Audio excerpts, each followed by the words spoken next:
பிலிப்பியருக்கு எழுதின நிருபம் 2வது அதிகாரம் அதனுடைய 27வது வசனத்தை வாசிக்க கேட்கலாம். பிலிப்பியர் 2:27.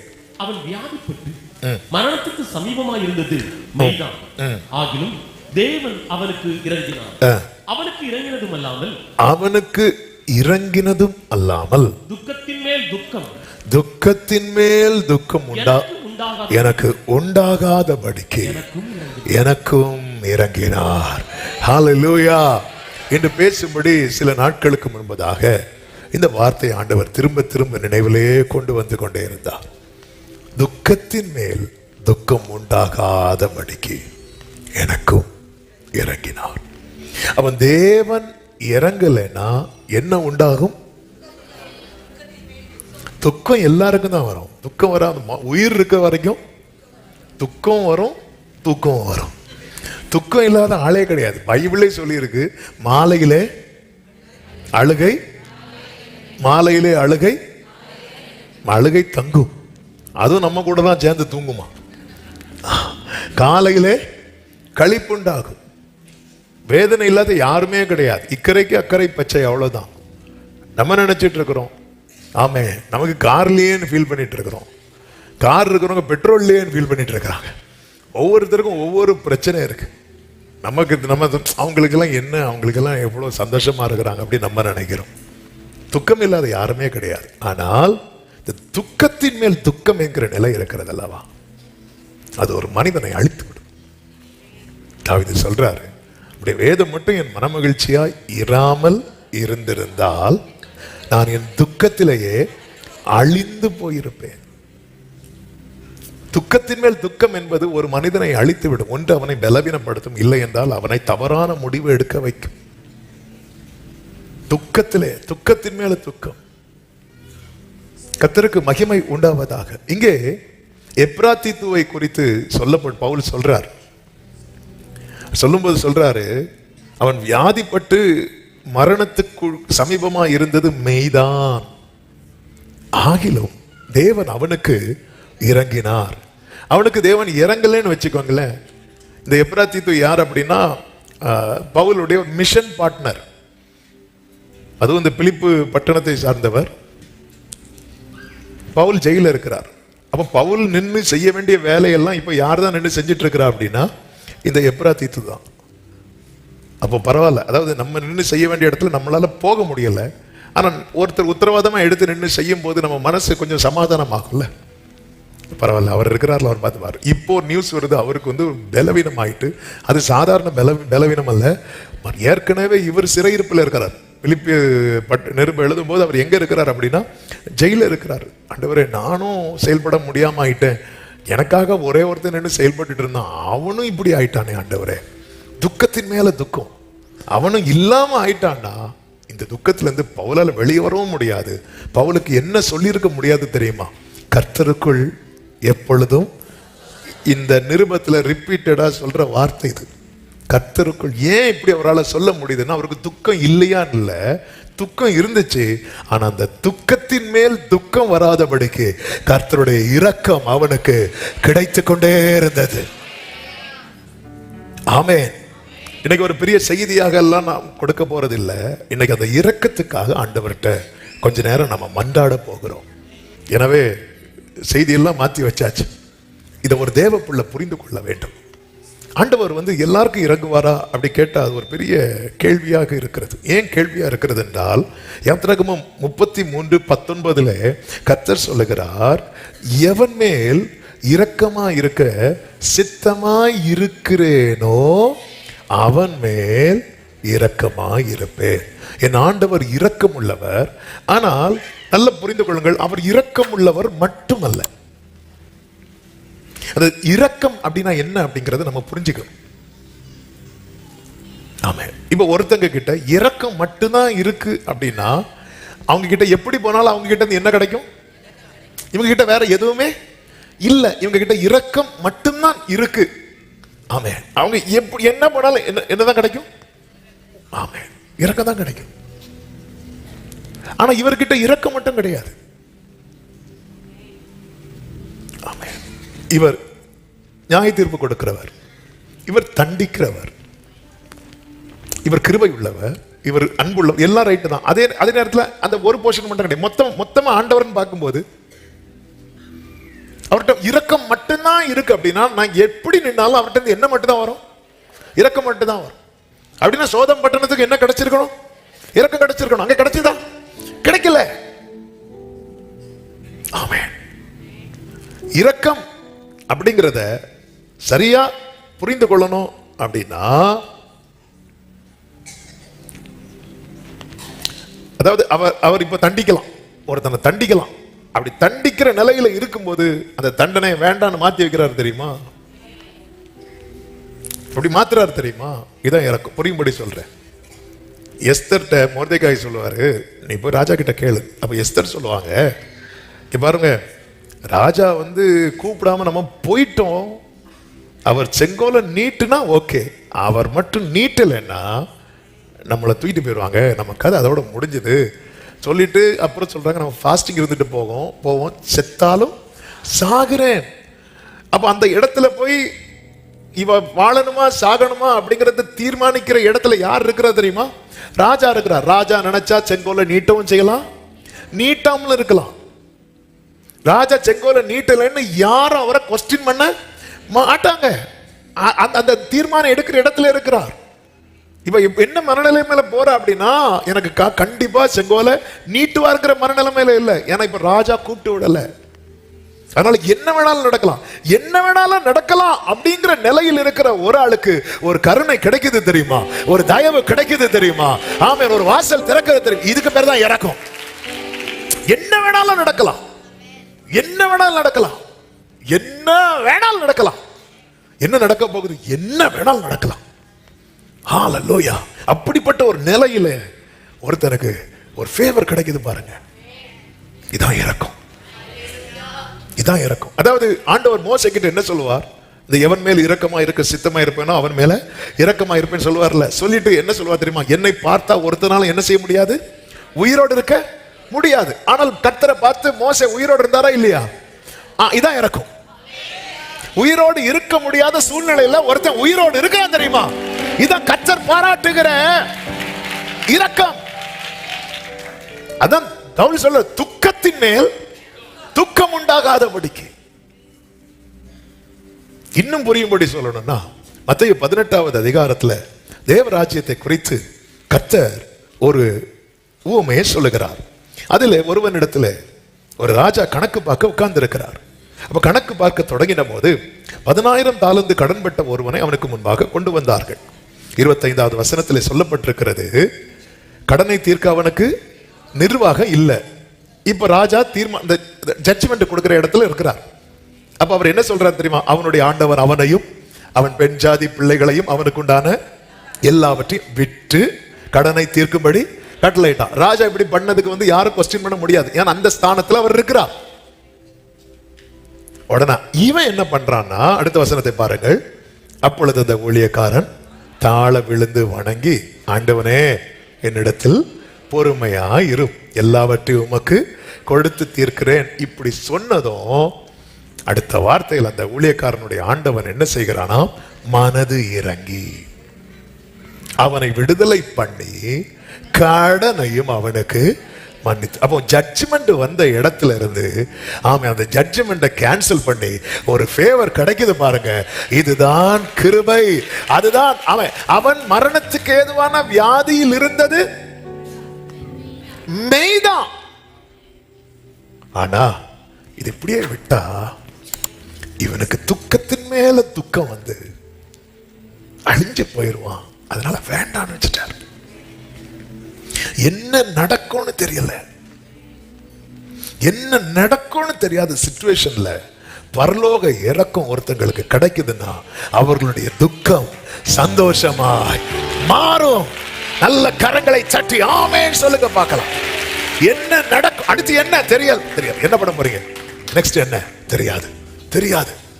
ஆமா, இப்போ இது வரைக்கும் இந்த எப்ராத்தீத்து நல்ல ஆக்டிவ். ஏன்னா பவுலை பொறுத்தவரையும் பவுல் மினிஸ்ட்ரியில நிறைய பேர் எழுப்பிட்டாங்க.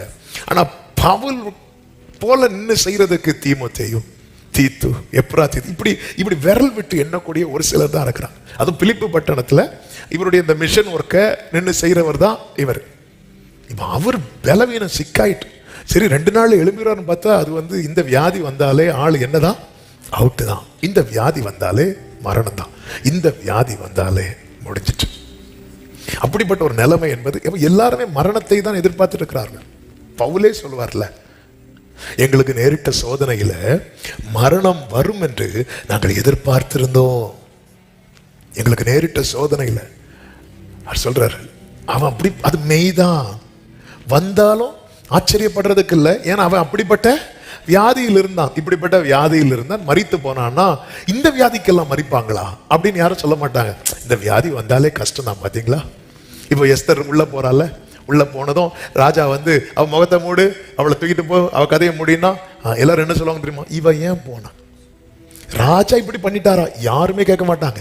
ஏன்னா நியமப்படி என்னன்னா ராஜா கூப்பிடாம போக கூடாது. அப்போ நியமப்படி அப்போ இவ தண்டிக்கப்படும் போது யாருமே ராஜாவை கொஸ்டின் பண்ண மாட்டாங்க. ஆமே, ராஜாவை கொஸ்டின் பண்ண எல்லாரும் யார பிளேம் பண்ணுவாங்க நினைக்கிறீங்க? எஸ்தரை தான் சொல்லுவாங்க. இப்போ ஒருத்தர் கடன்பட்ட ஒருவன் போய் அந்த எஜமான் சொல்றாருல, நீ போய் உனக்குள்ள எல்லாவற்றையும் விட்டு, உன் பெண் ஜாதியை விட்டு, உன் பிள்ளைகளை விட்டு கடனை அட அப்படிங்கிறார். இவன் எல்லாத்தையும் போய் விட்டு கடனை அடைக்கும் போது ராஜா இப்படி பண்ணிட்டாரு என்ன சொல்லுவாங்க?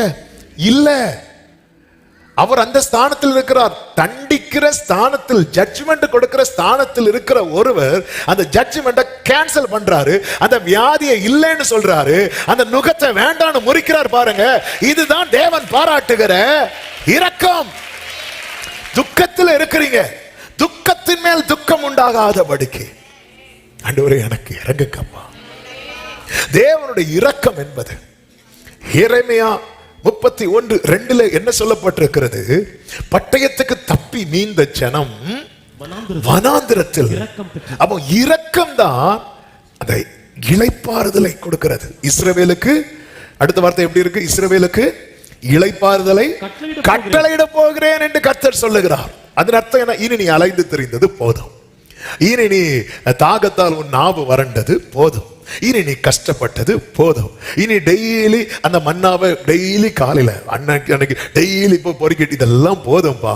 இனி நீ கட்டாத வீடு, நடாத நோட்டம், நடாத தோட்டம், அப்ப தாட்சி இல்லாத, ஆமென், இதெல்லாம் நான் உனக்கு கட்டளை.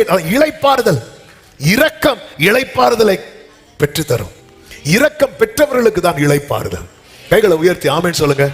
இன்னைக்கு அலைச்சல், என் அலைச்சல்களை, அந்த ஒரு பாட்டு உண்டுல, என் அலைச்சல்களை அறிந்தவரே, கண்ணீரையும் காண்பவரே, என் அறிந்தவரே, கண்ணீரையும் காண்பவரே, என் கண்ணீர் அனைத்தையும் துருத்தியில் வைத்தவரே, என் கண்ணீரை எல்லாம் கணக்கில். ஆமென், ஆமென். துக்கமான சூழ்நிலையில சில உள்ளங்கள் இந்த செய்தியை கேட்கலாம். இன்னைக்கு கர்த்தர் ஏன் பேசுறாருன்னா, துக்கத்தின் மேல துக்கம் வந்துடக்கூடாது. அவர் தான் இறங்கு வரல, அப்படி விட்டுறக்கூடாது. எவன் மேல் இரக்கமா இருக்க சித்தமா இருப்பேனோ அவன் மேல். இந்த வேர்டை நல்லா கவனிக்கணும். துக்கத்திலே அழிந்தவன் உண்டு. நாபால் அழிந்தால துக்கத்துல, சவுல் அழிந்தால துக்கத்துல, அவங்க மேல ஆண்டவர் இரக்கம் வைக்கலையே. யூதாஸ் துக்கத்துல அழிந்தால, துக்கப்பட்டு தான் அழிந்தான். துக்கத்தில் அழிந்தவர்கள் உண்டு. ஆனா ரட்சிக்கப்பட்டவர் தேவ பிள்ளை.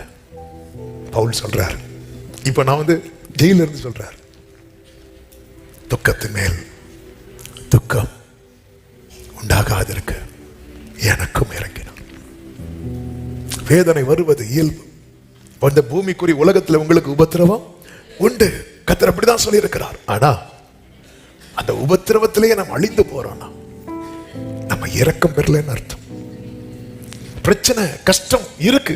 அந்த கஷ்டத்திலே தாவீதினுடைய நம்பிக்கை என்ன? இரக்கம் பெற்றவனுடைய நம்பிக்கை என்ன தெரியுமா? நான் துன்பத்தின் நடுவில் நடந்தாலும் நீர் என்னை உயிர்ப்பிப்பீர். ஹல்லேலூயா. கண்ணீரே படுக்கையாய் வச்சு அப்படியே அழிஞ்சு போனான். இரக்கம் கிடைக்கலையோ. அதனாலதான் இளைப்பாறுதல், இரக்கம் பெற்றவனுக்கு இளைப்பாறுதல். தாவீது ஆண்டவர்கிட்ட ஒரு வார்த்தையை கேட்பார் பாருங்க. சங்கீதம் 77 அதனுடைய 2வது வசனத்துல, என் ஆபத்து நாளிலே ஆண்டவரை தேடினேன், இரவிலும் என் கை தளராமல் விரிக்கப்பட்டிருந்தது, என் ஆத்துமா ஆறுதல் அடையாமல் போயிற்று. அதாவது தாவீதுக்கு என்ன தெரியும்னா, நான் இப்படி ஆண்டவரேன்னு போனா என் மனசுல என்ன கிடைக்கும்? சமாதானம் கிடைக்கும். ஆனா இப்போ கையை நைட்டு ஃபுல்லா விரிச்சு வைக்கிறாரு, என்ன கிடைக்கல? ஆறுதல் கிடைக்கல. உடனே அவருக்கு டவுட் ஆயிட்டு அந்த டவுட்ல தான் கேட்கிறாரு 9வது வசனத்துல, தேவன் இரக்கம் செய்ய மறந்தாரோ. அதாவது பவுலுக்கு சிறையிருப்பு மாறிச்சா? இல்ல. ஆனா துக்கத்தின் மேல் துக்கம் உண்டாகாத ஒரு ஆறுதல் கிடைக்குது, ஒரு சமாதானம் கிடைக்குது. ஆமா, இதுவரை நம்ம வாழ்க்கையில எல்லாம் மாறிச்சா? தாவீதின் வாழ்க்கையில பிரச்சனைகளுக்கு எல்லா பிரச்சனையும் முற்றுப்புள்ளியா பார்த்தா இல்ல, ஒரு பிரச்சனை முடிஞ்சா அடுத்த பிரச்சனை. ஆனா தாவீதுக்கு லைஃப் எப்படி போயிட்டு இருந்ததுன்னா, சமாதானத்தோட படுத்துக்கொண்டு, நாளைக்கு பெரிய பிரச்சனையே இருக்கு, சத்துருக்கள் சுத்தி இருக்கிறாங்க, ஆனாலும் ஒரு சமாதானம், ஏன்னா இரக்கம் கிடைச்சிட்டு இருக்கு. ஆனா இப்போ அவருக்கு டவுட் ஆயிட்டு, ஏன்னா நான் கையை விரிச்சு ஜோம் பண்ணிட்டே இருக்கிறேன், எனக்கு என்ன கிடைக்காம போயிட்டு? ஆறுதல் கிடைக்கல. எல்லா மீட்டிங்கும் வந்து மீட்டிங்குள்ள என்ட்ராகி உள்ள வந்தாலே ஒரு சமாதானம். இன்னைக்கு வந்து மீட்டிங் முடிஞ்சாலும் எனக்கு அந்த ஆறுதல் கிடைக்கல. ஆண்டவர் இரக்கம் செய்ய மறந்தாரோ அப்படிங்கிறார். ஆமென். Praise God. ஒன்றை புரிந்து கொள்ளுங்கள், இரக்கத்துக்காக கெஞ்சுறவங்க, இரக்கத்துக்காக நிற்கிறவர்கள், அவர்களுடைய அடையாளம் என்ன தெரியுமா? ஒன்று, அவர்கள் தங்கள் நீதியை நம்ப மாட்டார்கள். தங்கள் நீதியை நம்ப மாட்டார்கள். தானியேல் 9:18. தங்கள் நீதியை நம்பவே மாட்டாங்க. தங்கள் நீதியை நம்ப மாட்டாங்கன்னு என்ன தெரியுமா? நான் ரொம்ப பெரிய விசுவாசம் உள்ளவன், நான் மாசில்லாதவன், நான் குற்றமற்றவன், நான் ரொம்ப எதையுமே அதை வச்சு கேட்கவே மாட்டாங்க. தங்கள் நீதியை நம்பி ஒருத்தன் ஜெபம் பண்ணான், பரிசேயன், நான் வாரத்துக்கு 2 தரம். இதெல்லாம் நீதி, இதெல்லாம் நீதி. பரிசேயருடைய நீதியை பார்க்கிலும் உங்க நீதி எப்படி இருக்கணுமா? அதிகமா இருக்கணும். ஆனா அவன் நீதியை வச்சு கேட்கிறான். ஆண்டவருக்கு நீதியை வச்சு கேட்டா நம்முடைய நீதிக்கு தக்கதாக அவர் தருவார். ஆனா இரக்கத்தை வச்சு கேட்டா வேதம் சொல்லுகிறது, அவருடைய இரக்கங்களுக்கு முடிவே இல்லை. ஆண்டவரை, நான் இத்தனை வருஷம் விசுவாசி, இப்படிலாம் வச்சு ஆண்டவர்கிட்ட கேட்டு வாங்க முடியாது. ஆண்டவர், நான் இத்தனை வருஷம் ஊழியம் பண்றேன், ஆண்டவரை நான் ஒயிட் அண்ட் ஒயிட் போடுறேன், கல்லறைய ஒயிட் அண்ட் ஒயிட் தான் அடிப்பான். இப்படிலாம் வச்சு ஆண்டவர்கிட்ட கேட்கவே முடியாது. நம்ம பல நேரத்தில் என்ன பண்றோம் தெரியுமா? நம்ம கொஞ்சம் ஏதோ நம்ம வாரத்துக்கு ஒரு டிராக்ட் கொடுத்து, அல்லது டெய்லி ஒரு 1 hour ஜெபம் பண்ணி காணிக்கெல்லாம் கரெக்டாக கொடுத்தா, பல நேரத்தில் நம்ம அந்த நீதி நமக்கு முன்னாடி வந்து நிற்குது. ஆண்டவரே, உமக்கு முன்பாக நான் எப்படி நடந்தேன்னு உமக்கு தெரியும், அதை சொல்லவா வேண்டாம் ஆண்டவரே. ஆமென். ஆமாம், நம்முடைய நீதியை இல்லை நீதியை வச்சு பேசினாலே, நம்ம அந்த ஜெபம் வந்தாலே நமக்குள்ள எது அடிபட்டு போகும் அப்படின்னா, நம்ம அறியாமலே அந்த தாழ்மை அடிபட்டு போகும். நீங்க அந்த நீதியை வைத்து ஜெபம் பண்ண இன்னொரு ஆள் உண்டு பைபிள்ல, யார் சொல்லுங்க பார்ப்போம்? எசேக்கியா நீதியை வச்சு ஜெபம் பண்ணார்ல. ஜெபம் பண்ணி அவருக்கு 15 வருஷம் கிடைச்சிக்கலையா? அவர் நீதியை வச்சு சொன்னதுனால கிடைக்கல, உன் கண்ணீரை கண்டேன். ஆமா, ஓன்னு அழுதுட்டார். கண்ணீர் 15 வருஷம். அந்த 15 வருஷத்துல எசேக்கியா எப்படி ஆனான்னு பைபிள்ல இருக்கு தெரியுமா? கரெக்டா சொன்னீங்க, மனமேட்டிமை உள்ளவனான. நான் சாட்சி என்னவா இருக்குன்னு நினைக்கிறீங்க? நான் அவர்கிட்ட ஒண்ணே சொன்னேன், நான் உமக்கு முன்பாக எப்படி நடந்தேன் அதை மட்டும் நீங்க பாருங்க. மனமேட்டிமை உள்ளவனான. ஆமென். இரக்கத்துக்காக கேட்கிற தானியேல் சொல்றாரு, தானியேல்கிட்ட ஒரு குற்றத்தை சத்துருக்களுக்கே பார்க்க முடியல.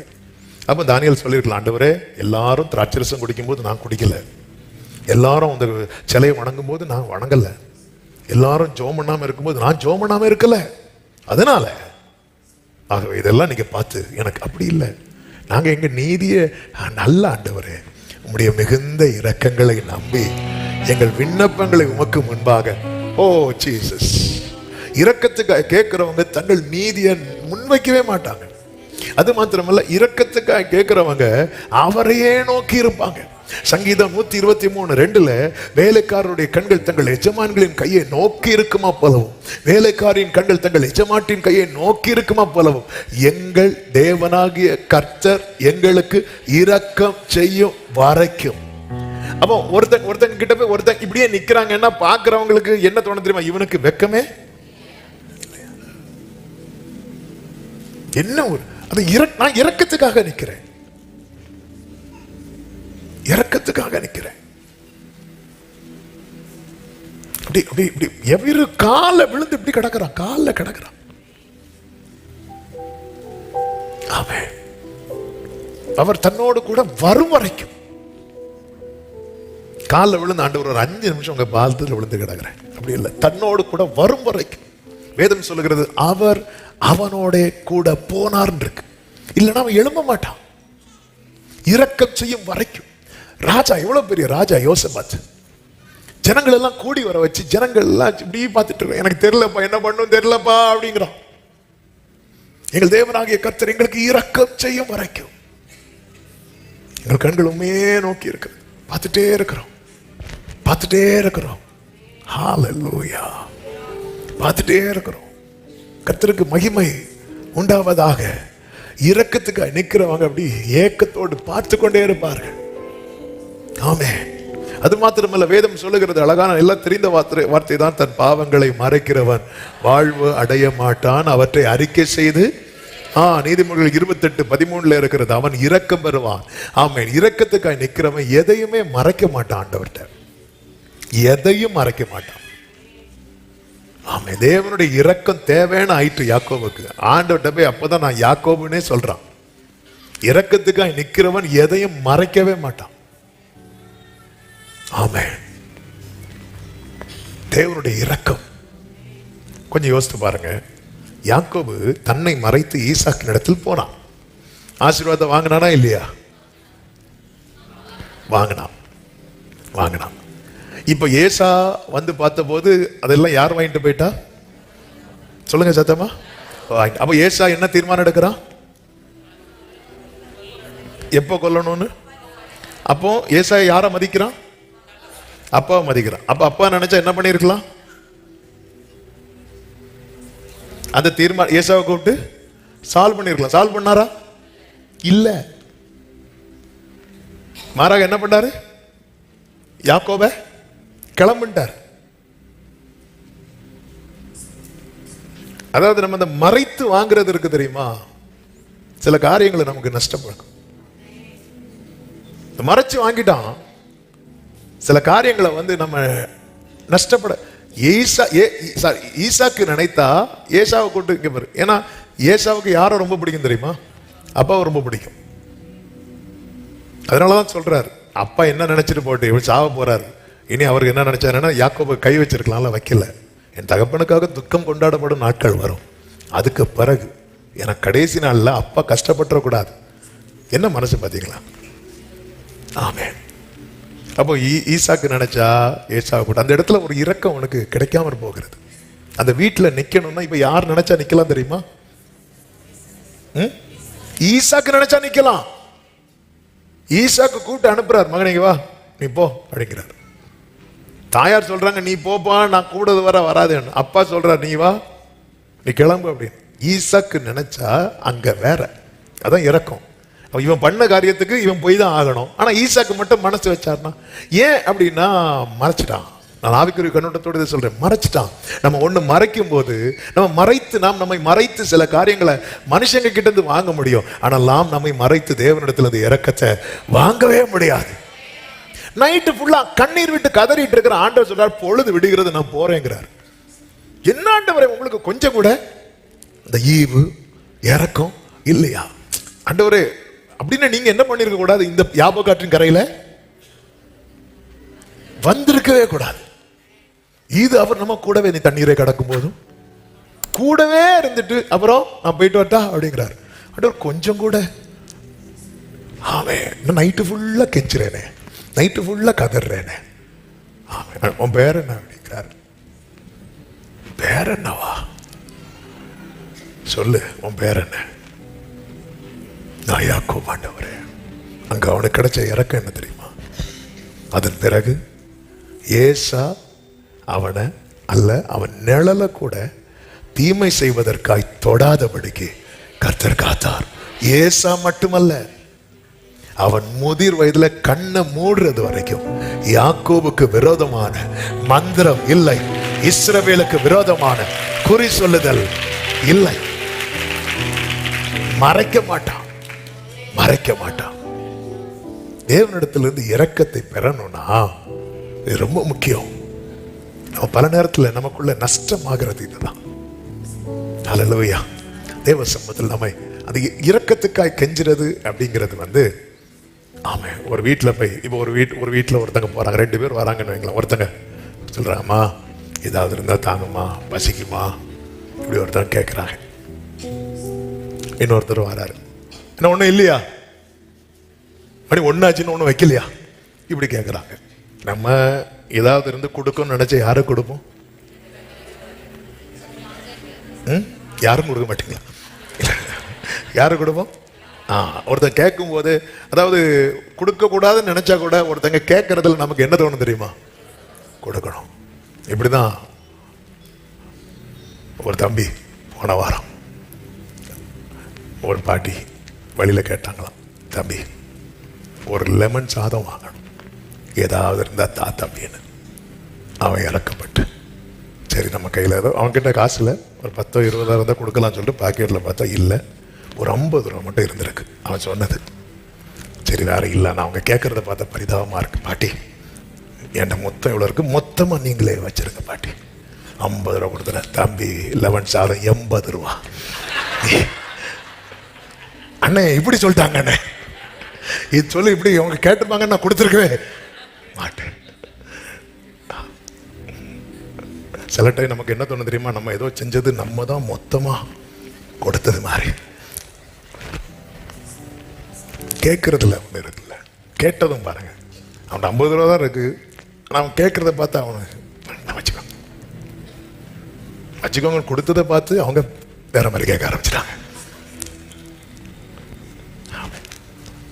ஆண்டவர்கிட்ட போய் தகப்பனே, அதனாலதான் சவுல் கர்த்தரை தேடினான், ஒரு வார்த்தையும் அவனுக்கு வெளிப்படலை. உடனே ட்ராக் மாற்றி தேடுற பிரகாரம் தேடலை. இந்த டைம் சவுலே, நீ இஸ்ரவேலின் முதல் ராஜாவாட்ட தேடணும் அவட்ட. ஆனா நீ எப்படி விழுந்திருக்கணும்ல ஆண்டவட்ட, நீ போய் குறி சொல்றவ காலில் விழுந்து கிடக்கிறிய சவுலே, இரக்கம் உனக்கு ஏன் அற்று போச்சு? தேட வேண்டிய பிரகாரம் தேடலையே. ஆமென். துக்கத்தின் மேல் துக்கம் உண்டாகாது இருக்கணும்னா தேவனுடைய இரக்கம் தேவை. தேவனுடைய இரக்கத்தை பெற்றுக்கொள்ள ஒரு தேவ பிள்ளை தன்னுடைய நீதியை முன்வைக்க கூடாது. நம்முடைய நீதிகளை கர்த்தர் பார்ப்பார், அவர் கணக்கில் வைத்து அவர் பதில் தருவார். அதே நேரத்தில் ஆண்டவரே நான் இப்படி, ஆண்டவரே நான் அப்படி, ஆண்டவரே இல்ல. நீங்க கவனிச்சீங்கன்னா தெரியும், சூரியனுக்கு கட்டளையிட்டு நிக்க வச்சது யாரு? யோசுவா. சூரியனுக்கு கட்டளையிட்டு நிக்க வைக்கிறதுக்கு முன்னாடி ஆண்டவர்கிட்ட பேசுறார். ஆண்டவர் என்ன ஆண்டவரே பண்றதுக்கு? ஆண்டவர் சொன்னா நீ செய்ப்பா இத. ஹல்லேலூயா. ஆமென். சீஷர்களுக்கு அற்புத அதாவது வரங்கள் இருந்தும் ஒரு இடத்துல செயல்பட முடியல. ஒரு தகப்பன் தன் மகனை அழைத்து கொண்டு வருகிற, அவனுக்கு சுகத்தை கொடுக்க முடியல. ஏன்னா இவங்க அந்த தேவனிடத்திலிருந்து அந்த உறவில் இவங்க உறுதியா இல்ல. ஏசு அதனால சொல்ல, இந்த மாதிரி பிசாசுகள் ஜெபத்தினாலும் உபவாசத்தினாலும். உபவாசம் என்பது பிசாசை துரத்துவதற்கல்ல, பிசாசை துரத்த நம்மை ஆயத்தப்படுத்துவதற்கு. நம்ம எல்லாம் பிசாசை துரத்த உபவாசம் போடுறோம் இல்ல? நம்ம உபவாசம் போட்டு கர்த்தர் விரும்புகிற பிரகாரம் உருவானாலே பிசாசு ஓடிடுவான். ஆமென். நீயோ உபவாசிக்கும் போது, அப்படிதானே பைபிள்ல இருக்கு, நீயோ உபவாசிக்கும் போது நம்மள்ட்ட தான் மாற சொல்றாரு. பாஸ்டிங்ல நம்மளை மாத்துறாரு. நீ சிறுமைப்பட்டவனுக்கு உன் ஆகாரத்தை கொடு, நியாயம் பண்ணு, ஏசாயா 58 படிச்சீங்கன்னா தெரியும். அப்ப நம்மள்ட்ட தான் சேஞ்சஸ் இருக்கு. நீ இதெல்லாம் செய்யும் போது உன் சுக வாழ்வு சீக்கிரத்தில். அந்த வசனத்தை எடுக்க பார்க்கலாம். ஏசாயா 58வது அதிகாரம் அதனுடைய 6 பாருங்கள். அக்கிரமத்தின் கட்டுகளை 5ல இருந்து வாசிங்க. மனுஷன் தன் ஆத்மாவை ஒடுக்கிறதும் தலைவணங்கி நாணலை போல் ரெட்டிலும் சாம்பலிலும் படுத்துக் கொள்ளுகிறதும் எனக்கு பிரியமான உபவாச நாளா இருக்குமோ? இதையா உபவாசம் என்று கர்த்தருக்கு பிரியமான நாள்? இது விரதம். இதுக்கு பேர் உபவாசம் இல்ல. நம்மளை மாத்திக்கவே மாட்டோம், ஆனா சாப்பிடாம இருப்போம் பாருங்க. அதுக்கு பேர் என்ன தெரியுமா? விரதம். உபவாசம் அப்படின்னா தனித்து வாசம் பண்ணுதல், தேவனோடு தனியா வாசம் பண்ணுதல். ஆமே. உபவாசம் கர்த்தர் எதை சொல்றாருன்னா 6ல இருந்து அக்கிரமத்தின் கட்டுகளை அவிழ்க்கிறதும், நுகத்தடியின் பிணைகளை நெளிக்கிறதும், நெருக்கப்பட்டிருக்கிறவர்கள் விடுதலையாக்கி விடுகிறதும், சகல முதல்ல அக்கிரமத்தின் கட்டுகளை அவிழ்த்துறோம். இந்த பாவ கட்டை இருக்கக்கூடாது. அதுக்காக ஃபாஸ்டிங் போடு. ஆண்டவரே இப்படி ஒரு கட்டு இருக்குப்பா, இது வேண்டாப்பா, இந்த பாவம் வேண்டாப்பா, அதெல்லாம் விட்டுரு, அதெல்லாம் விட்டுரு. நம்ம என்னன்னா அந்த ஃபாஸ்டிங் டைம்ல அப்படி போராடுவோம், அடுத்து திருப்பி அந்த கட்டு வந்து அதுக்கப்புறம் இருக்கக்கூடாது. அவிழ்க்கிறது, நுகத்தடியின் பிணையல்களை நெகிழ்கிறதும், நெருக்கப்பட்டிருக்கிறவர்களை விடுதலையாக்குகிறதும், சகல நுகத்தடிகளையும் உடைத்து போடுகிறதும். நம்ம யாருக்கும் பாரமாயிடக்கூடாது. யார் மேல் நம்மளை குறித்த வருத்தங்கள், கசப்புகள் யார் மேல இருக்கோ அதை நீ உடைச்சு போட்டுரு, அது வேண்டாம், ஒப்புரவாகிரு. ஆமா, அடுத்த வசனத்துல சொல்லப்பட்டிருக்கிறது, உன்னால இன்னொருத்தர்கள் ஹெல்ப் பண்ண முடியுமா அதை செய். துரத்துண்டு சிறுமையானவர்களை சேர்த்துக் கொள்ளுகிறது, வஸ்திரம் இல்லாதவனை கண்டால் வஸ்திரம் கொடுக்கிறது, மாம்சமானவனுக்கு உன்னை ஒழிக்காமல். இவங்க போற இடத்துல நான் வர மாட்டேன்.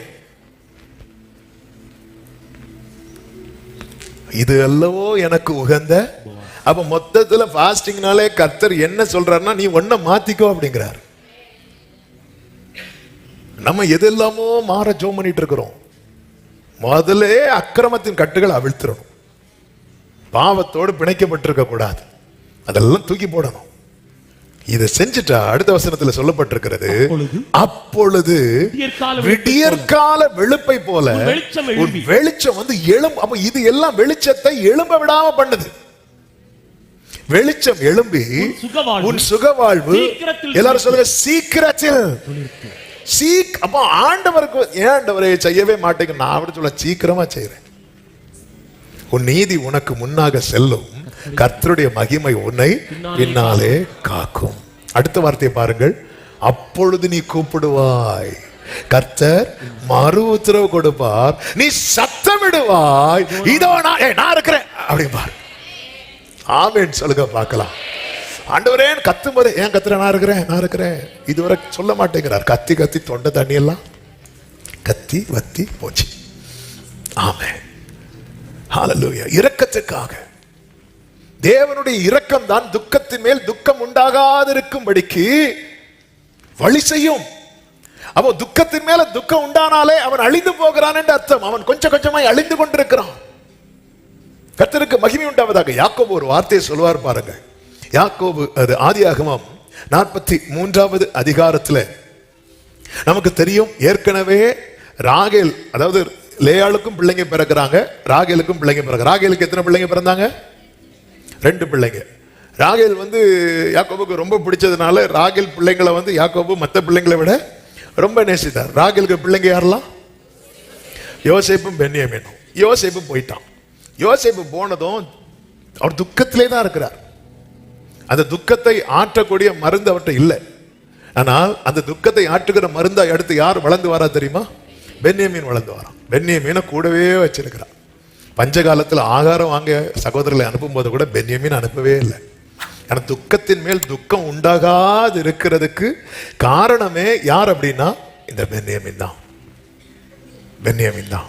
மற்ற 10 பேர் இருந்தாலும் அவர்களால இவனுடைய துக்கத்தை ஆற்ற முடியவில்லை. ஆனா இந்த பென்யாமீனை பார்த்து கொஞ்சம் சமாதானம். இப்படி இருக்கையில் தான் யோசேப்பு என்ன பண்றார், நமக்கு தெரியும் சம்பவம். யோசேப்பு என்ன பண்றாரு அப்படின்னா, சிமியோனை பிடிச்சு வச்சுட்டு, உங்களுக்கு இன்னொரு சகோதரன் இருக்கிறான்ல, போய் அவனையும் கூட்டிட்டு வாங்க. இவங்களுக்கு என்ன பண்ணணும்னு தெரியல. இவங்க வந்து இந்த விஷயத்த சொல்லும் போது, ஆமென், இந்த யாக்கோபு வேற வழியில் பஞ்சகாலம் அனுப்பிதான் ஆகணும், சிமியோனை விடுவித்து ஆகணும். அப்பொழுது யாக்கோபு ஒரு வார்த்தையை சொல்லுகிறார்.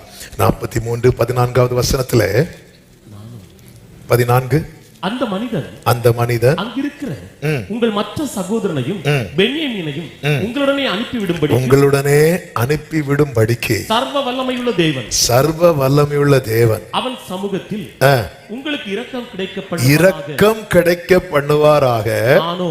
நானோ பிள்ளை அற்று போனவனை போல் இருப்பேன். அதன் அர்த்தம் என்ன? அந்த இரக்கம் மட்டும் கிடைக்கலனா நான் எல்லாம் அற்று போனவனை போல. யாக்கோபே, உங்களுக்கு இன்னும் 10 பிள்ளைங்க இருக்கிறாங்க.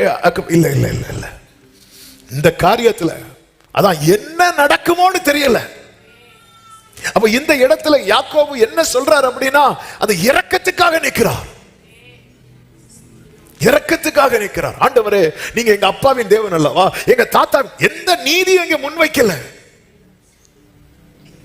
சர்வ வல்லமையுள்ள தேவனே, சர்வ வல்லமையுள்ள தேவனே, ஆண்டவரே என்ன நீங்க டிசைட் பண்றதாப்பா.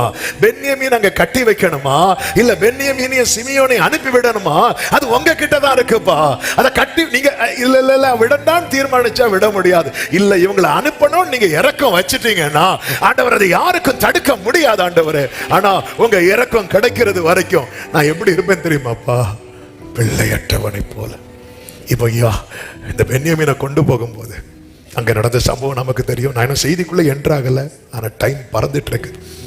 பென்யமீன் யோசேப்பு என்ன பண்ணுவார் தெரியுமா? எல்லாரையும் நல்லா சாப்பாடு கொடுத்து பென்யமீன் சாக்குல சில பாத்திரங்கள்லாம் வச்சு அனுப்பிவிடுவார். வழியில செக் பண்ணி இப்படி ராஜாவின் போஜன பாத்திரங்களை திருடிட்டு வந்தீங்க, யாரு சாக்குல இருக்குன்னு பார்த்தா பென்யமீன் தூக்கிட்டு வராங்க. தூக்கிட்டு வந்து நிறுத்தும் போது இல்ல இவனெல்லாம் விட முடியாதுன்னு சொல்லி யோசேப்பு ஸ்ட்ராங்கா நிற்கும் போது யூதா வந்து ஃப்ரெண்ட்ல வரான். ஏன்னா யூதா தான் உத்தரவாதம் எடுத்து நிற்கிறான். அப்பொழுது யூதா ஒரு வார்த்தை சொல்லுகிறான். 44வது அதிகாரம் அதனுடைய 27 முதல், உமது அடியானாகி என் தகப்பனார் சொன்னார், என் மனைவி எனக்கு 2 பிள்ளைகளை பெற்றாள். அவர்களில் ஒருவன் என்னிடத்திலிருந்து போய்விட்டான், அவன் பீருண்டு போயிருப்பான் என்றிருந்தேன். இதுவரைக்கும் அவனை காணாதிருக்கிறேன். இதுவரைக்கும் அவனை காணல. ஆமென்.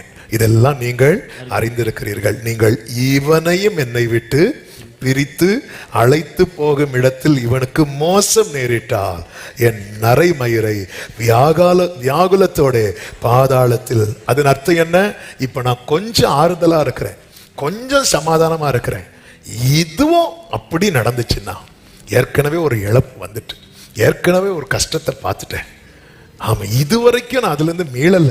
ஆனாலும் நான் கொஞ்சம் வாழ்ந்துட்டு இருக்கிறேன், கொஞ்சம் சமாதானமா இருக்கிறேன். ஏன்னா இந்த பென்யமீன் இருக்கிறதுனால. இவனும் இல்லைன்னு ஆயிட்டா நீங்க என் நரைமயிரை வியாகுலத்தோட பாதாளத்தில் இறங்க பண்ணுவீர்கள்.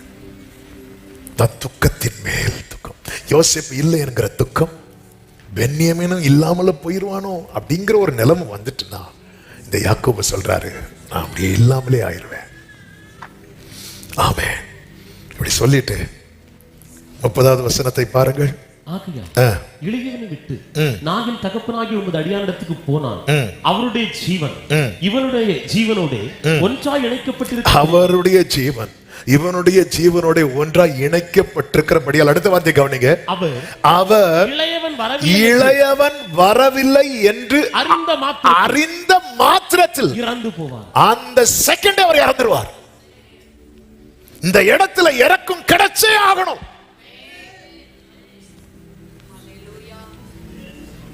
யாக்கோபு தேவனால் நேசிக்கப்பட்டவன் தான், எல்லாம் ரைட்டு தான். ஆனா இந்த இடத்துல எனக்கு வேற ஆப்ஷன் தெரியல.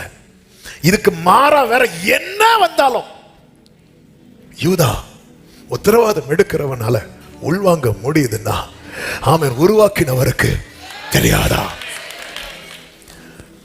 இந்த இடத்துல யோசேப்பு எந்த இடத்துல தம்மை வெளிப்படுத்துகிறார் பாத்தீங்களா? யோசேப்பு நினைச்சிருந்தா இன்னும் கொஞ்சம் கூட நின்று இருக்கலாம். ஆனா இனி இந்த காரியத்துல நான் இரக்கம் பாராட்டலைன்னா யாக்கோபை உயிரோட பார்க்க முடியாது. உடனே யோசேப்பு தம்மை வெளிப்படுத்துகிறார். இந்த பகல் வேளையில சமீபத்திலும் தூரத்திலும் இருந்து கேட்கிற அன்பு சகோதரா சகோதரி, இனி இந்த காரியத்துல இரக்கம் பாராட்டலைன்னா நீ இல்லை என்கிற ஒரு நிலைமை வரும் தெரியுமா?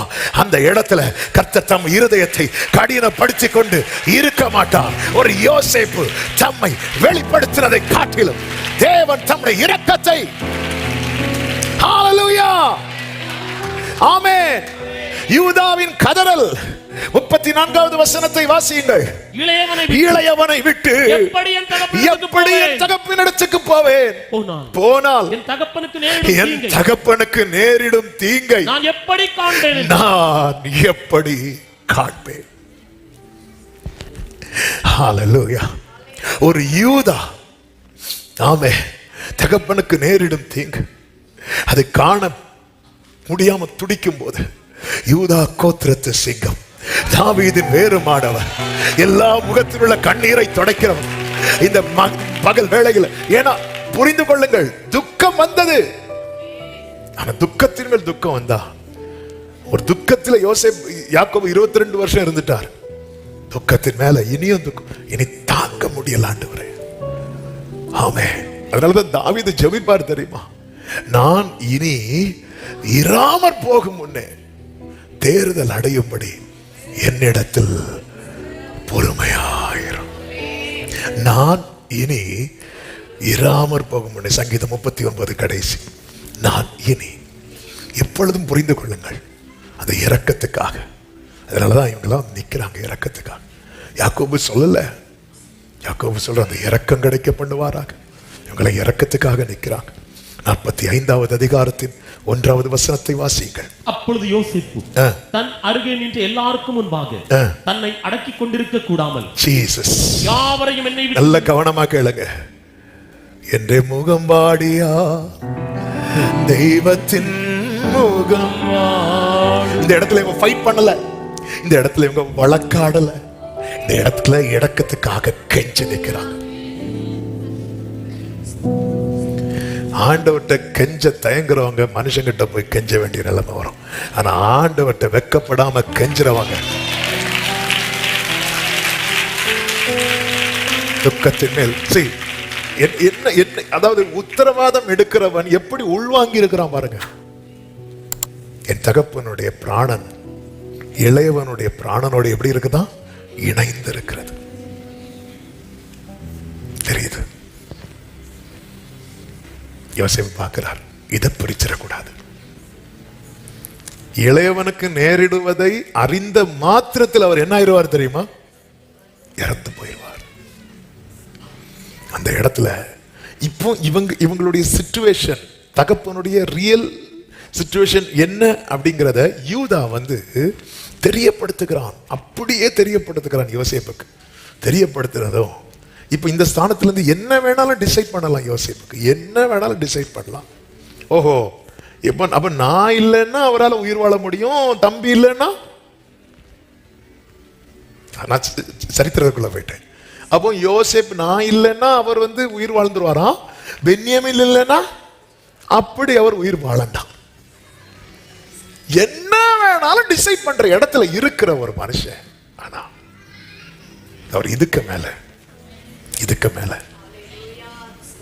ஆமென் அவர் மட்டும் நினைச்சிட்டாருன்னு வைங்களேன், துக்கத்தின் மேல் துக்கம் உண்டாகாது. அதுக்கு நான் செய்ய வேண்டியது என்ன தெரியுமா? அவர் சமூகத்தில் வரணும். இவ்வளவு டீட்டெயில சிமியோனை பிடிச்சு வைக்கும் போதே யூதாவே சொல்லி இருக்கலாம்ல. அப்ப நம்ம நிறைய ட்ரை பண்றோம். ஓகே, நாங்க கொண்டு வருகிறோம். சிமியோனை பிடிச்சு வைத்திருக்கும் போதே இப்படி நின்றுக்கலாம்ல, ஓபன் பண்ணி இருக்கலாம்ல. இப்ப என்ன பண்ற தெரியுமா? அப்படி உள்ளதை அப்படியே தெரியப்படுத்துகிறான். இந்த இடத்துல யூதா இவங்க தங்கள் நீதியை வைக்கவில்லை. இந்த இடத்துல வேறொரு சகாயத்தை, என்ன இது யோசேப்பு ரொம்ப மோசமா இருக்கிறாரு, நாங்க பார்வோனை பார்க்க விரும்புறோம், வேற யார்கிட்டையும் கேட்கல, கண்கள் நோக்கியே இருக்கிறது. மூன்றாவது, எல்லாவற்றையும் அறிக்கை பண்றாங்க, ஒண்ணு கூட விடாம ஓபன் பண்றாங்க. இரக்கம் கிடைக்குது, இரக்கம் கிடைக்குது. அந்த இடத்துல நாங்களே யார் தெரியுமா? எங்க தாத்தா யார் தெரியுமா? நீதியை முன்வைக்கவே இல்லை, முன்வைக்கவே இல்லை. கெஞ்சி நிக்கிற யூதாலாம் அப்படி கெஞ்சி நிக்கிறான், நீதியை முன்வைக்கல. அப்புறமா வேற ஒரு இடத்துல சகாயம் தேடல். அப்படி அவரையே பார்த்துட்டு இருக்கிறாங்க. ராஜாவே ராஜாவே ப்ளீஸ் ப்ளீஸ் ப்ளீஸ் ப்ளீஸ். கண்கள் அவரையே நோக்கி இருக்கிறது, இரக்கம் செய்யும் வரைக்கும். மூன்றாவது, மறைக்கல, எதையுமே மறைக்கல. இவ்வளவு இவங்க கிட்ட வெளிப்படுது.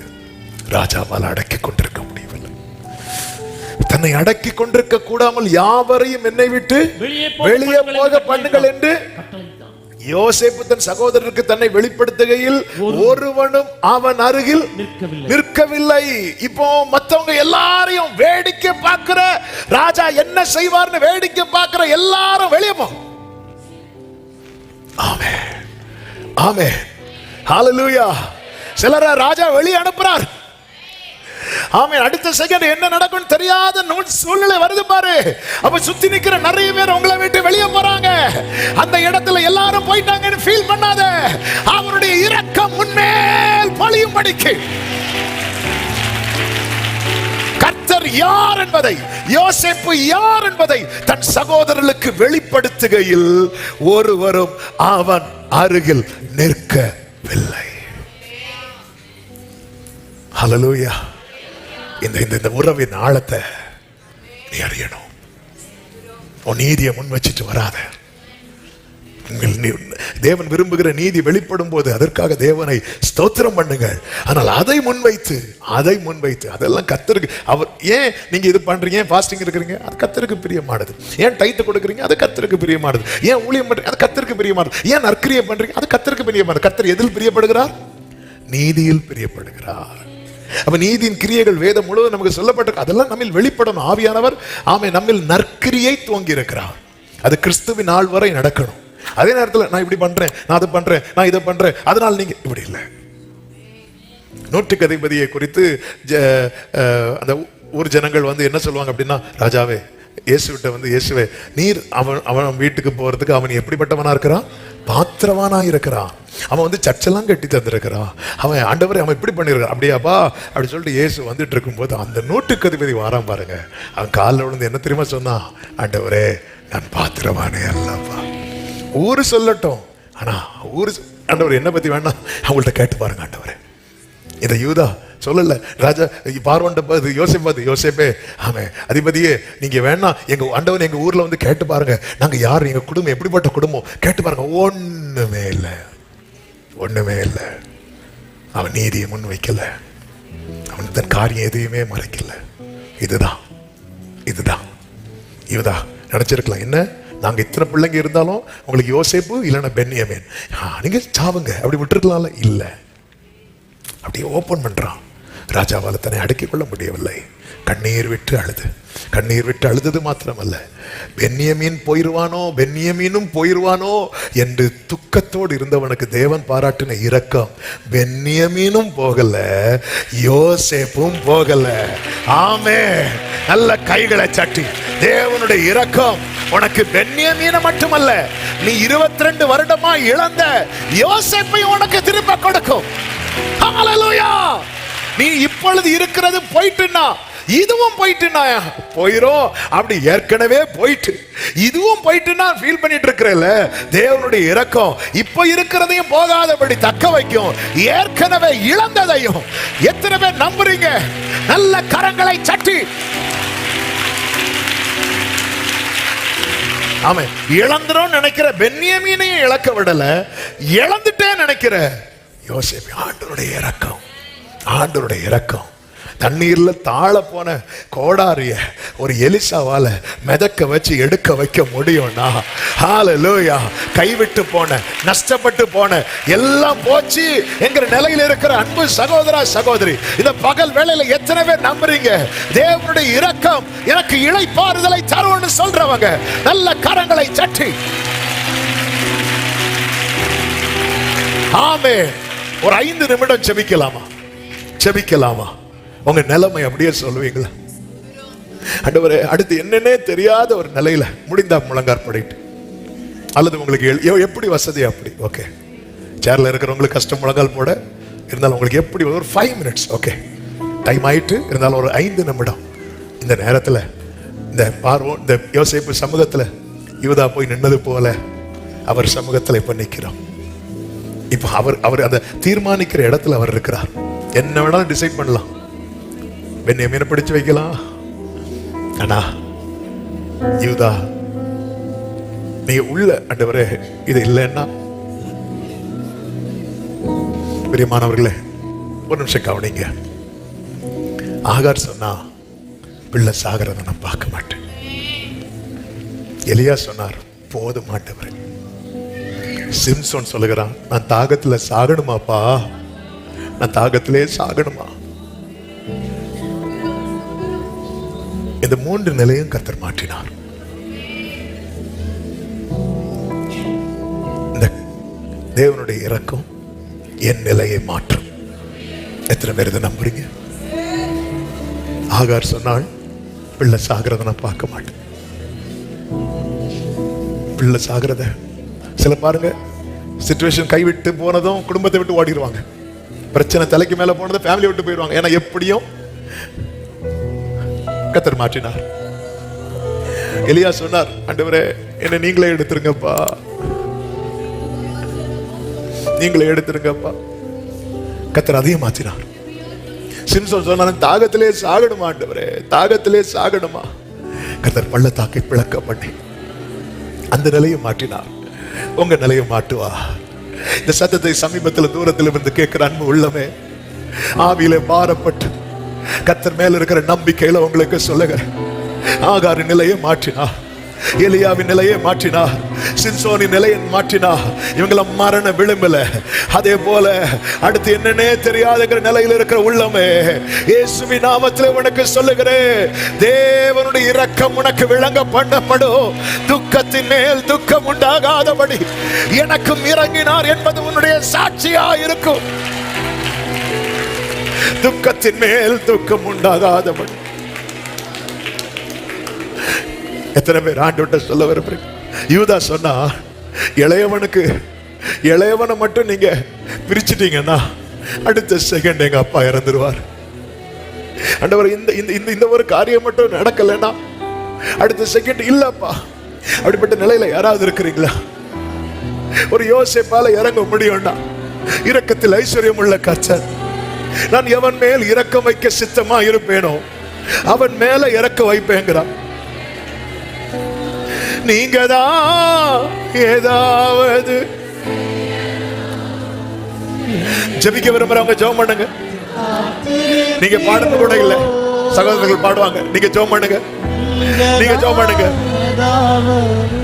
நீங்க ஜெபம் பண்ணுங்க. ஓ ராதா ராம, துக்கத்தின் மேல் துக்கம் உண்டானா ஆண்டவரே, அப்பா நாளைக்கு என் சரித்திரம் இவன் துக்கத்தில் அழிந்தான் என்று எழுதக்கூடாது, இவன் துக்கத்தில் அழிந்தான் என்று எழுதப்படக்கூடாது, துக்கத்தில் அழிந்தான் என்று எழுதப்படக்கூடாது, இவள் துக்கத்தில் அழிந்தாள் என்று எழுதப்படக்கூடாது. இவன் துக்கத்தில் அழிந்தான் என்று, இவள் துக்கத்தில் அழிந்தாள் என்று எழுதப்படக்கூடாதப்பா. ஆமென். யோசேப்பு மட்டும் இறங்காமல் இருந்தா யாக்கோபின் சரித்திரம் எப்படி எழுதப்பட்டிருக்கும் தெரியுமா? அவன் துக்கத்திலே அழிந்தான் என்று. ஆனால் யாக்கோபின் சரித்திரம் எப்படி எழுதப்பட்டது தெரியுமா? அவன் தொழுது கொண்டான் என்று, தன் கோலின் முனையில் சாய்ந்து கொண்டு தொழுது கொண்டான் என்று. நீ துக்கத்தில் அழிந்து போகிறவன் என்று எழுதப்பட கர்த்தர் அனுமதிக்க மாட்டான். நீ துக்கத்தில் அழிந்து போகிறவள் என்று எழுதப்பட கர்த்தர் இடம் கொடுக்க மாட்டார். தொழுது கொண்டு. எபிரேயர் 11 அதனுடைய 21, விசுவாசத்தினாலே யாக்கோபு தன் மரண காலத்தில் யோசேப்பினுடைய குமாரர் இருவரையும் ஆசீர்வதித்து தன் கோலின் முனையிலே சாய்ந்து தொழுது கொண்டா. ஆனா அவன் எந்த சிச்சுவேஷனை கடந்து வந்தான் தெரியுமா? இதுவும் போயிட்டுன்னா நான் துக்கத்தோடு பாதாளத்தில் இறங்குவேன், துக்கத்தோடு இறங்குவேன் என்று அவனை தொழுது கொண்டது மட்டும் இல்லாம தலைமுறையை ஆசீர்வதிக்க வைத்து உன் கையை கொண்டு உன் தலைமுறையை, நீ உன் பிள்ளைகளின் பிள்ளைகளையும் இஸ்ரவேலுக்கு உண்டாகும் சமாதானத்தையும் காண்பாய்.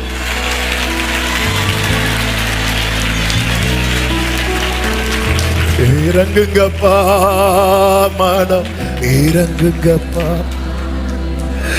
இறங்குங்கப்பா,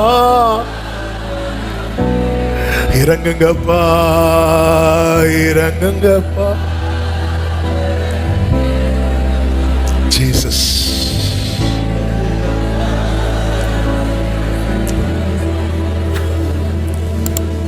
மெய்தான். மரணத்துக்கு ஏதுவான வியாதியில் இருந்தது மெய்தான். கர்த்தர் அவனுக்கு இறங்கினதும் அல்ல. துக்கத்தின் மேல் துக்கம் உண்டாகாது. ஆண்டவரே, யாக்கோபு சொல்லியிருப்பான், 22 வருஷம் துக்கத்திலேயே நாட்கள் கழிந்தது. எனக்கு இருக்கிற ஒரே நம்பிக்கை, ஒரே ஆறுதல், அதுவும் போயிட்டுனா. பிள்ளைகள்கிட்ட ஒரு வயது முதிர்ந்த தகப்பன் சொல்லுகிறான், என் அரை வயதை துக்கத்தோடு தான் பாதாளத்தில் இறங்க போறேன். அந்த பிள்ளைகளுக்கு எப்படி இருக்கும்? ஆனா கர்த்தர் அப்படி விடல. யாக்கோபே, நானும் உன்னை சிநேகித்தேன். யாக்கோபே, நீ என் பார்வைக்கு அருவருப்பானவன் அல்ல, நீ என் பார்வைக்கு அருமையானபடியால் கனம் பெற்றாய், கனம் பெற்றாய். நல்ல தகப்பனே, கண்ணீரோடு உங்க பாதத்துல இரக்கத்துக்காய் கெஞ்சி நிற்கிறேன். ஒவ்வொருவருக்காக செபிக்கிறேன். யோசேப்பாலே தன்னை அடக்கிக் கொள்ள முடியல. நீர் இரக்கத்தில் ஐஸ்வர்யம் உள்ள தேவன். உம்முடைய இரக்கத்துக்கு முடிவே இல்லப்பா. உம்முடைய இரக்கங்கள் அனாதியா இருக்கிறது. நாங்கள் எங்கள் நீதியை நம்பி கேட்காம உங்க இரக்கத்தை நம்பி நிற்கிறோம்ப்பா. துக்கத்திலே, நெருக்கத்திலே, துன்பத்தின் நடுவில் இருக்கிற உள்ளங்களுக்கு துக்கத்தின் மேல் துக்கம் உண்டாகாதபடிக்கு இந்த துக்கம் மாறவும், இந்த துக்கம் சந்தோஷமாய் மாறவும் கர்த்தாவே, பென்யமீன் நஷ்டப்படவும் கூடாது. இழந்த யோசேப்பை திரும்பவும் தருவேன் என்று நீங்க இன்னைக்கு பிராமிஸ் பண்ணி இருக்கிறீங்கப்பா. கைவிட்டு போக நினைக்கிற காரியம் கைவிட்டும் போகாது. கைவிட்டு போன காரியங்கள் திரும்ப கிடைக்கும், திரும்ப வரும். தேவனுடைய இரக்கம் இதை செய்யும். கர்த்தர் இறங்குவார், கர்த்தர் இறங்குவார், கர்த்தர் இறங்குவார், கர்த்தர் இறங்குவார். உம்முடைய இரக்கம் கிடைக்கப்படும், உம்முடைய இரக்கம் கிடைக்கப்படும். உம்முடைய பிள்ளைகளை ஆசீர்வதி. இந்த வருஷ கடைசியில புதிய ஆண்டை துவங்கும் போது இது சாட்சியா இருக்கட்டும். துக்கத்தின் மேல் துக்கம் உண்டாகாதபடிக்கு கர்த்தர் எனக்கும் இறங்கினார். துக்கத்தின் மேல் துக்கம் உண்டாகாதபடிக்கு கண்கள் காணட்டும், நாம மகிமைப்படட்டும். துக்கத்தோடு ஒருவர் ஓட்டம் முடியக்கூடாது. துதித்து கொண்டுதான் ஓட்டத்தை முடிக்கணும்ப்பா. தொழுது கொண்டுதான் ஓட்டத்தை முடிக்கணும் அப்பா. ஆமென். யாக்கோபு தன் பிள்ளைகளை மட்டும் இல்ல, வேற பிள்ளைகளையும் பிளஸ் பண்ணிட்டு தான் போனாப்பா. ஒவ்வொரு கரங்களை அப்படி பலப்படுத்தும். போகும்போது, இந்த ஓட்டத்தை முடித்து போகும்போது சூழ்ந்து இருக்கிறவர்களுக்கு சாபத்தை அல்ல, வேதனை அல்ல, துக்கத்தை அல்ல, ஆசீர்வாதத்தை வச்சுட்டு போனோம். உம்முடைய இரக்கம் கிடைக்கப்படும். ஒவ்வொருவரை ஆசீர்வதிப்பீராக. கிருபை பெருகட்டும். தேவ சமாதானம் கிருபை சூழ்ந்து கொள்ளட்டும். மகிமை, கனம், ஸ்தோத்திரங்கள் அனைத்தும் ஒருவருக்கே செலுத்துகிறோம். இரட்சகர் இயேசுவின் நாமத்தில் பிதாவே, ஆமென். சேர்ந்து சொல்வோம். என் ஆத்துமாவே கர்த்தரை ஸ்தோத்திரி, முழு உள்ளமே அவருடைய பரிசுத்த நாமத்தை ஸ்தோத்திரி. என் ஆத்துமாவே கர்த்தரை ஸ்தோத்திரி, கர்த்தர் செய்த சகல உபகாரங்களையும் மறவாதே. ஆமென். நம்முடைய கர்த்தராகிய இயேசு கிறிஸ்துவின் கிருபையும், பிதாவாகிய தேவனுடைய அன்பும், பரிசுத்தாவியானவருடைய ஐக்கியமும், சிநேகமும், பாதுகாவலும் நம் அனைவரோடும், எல்லா பரிசுத்தவான்களோடு கூட கர்த்தருடைய வருகை மட்டும் தங்கியிருப்பதாக. ஆமென். ஹல்லேலூயா. God bless you. கர்த்தர் உங்களை ஆசீர்வதிப்பாராக. ஆமென்.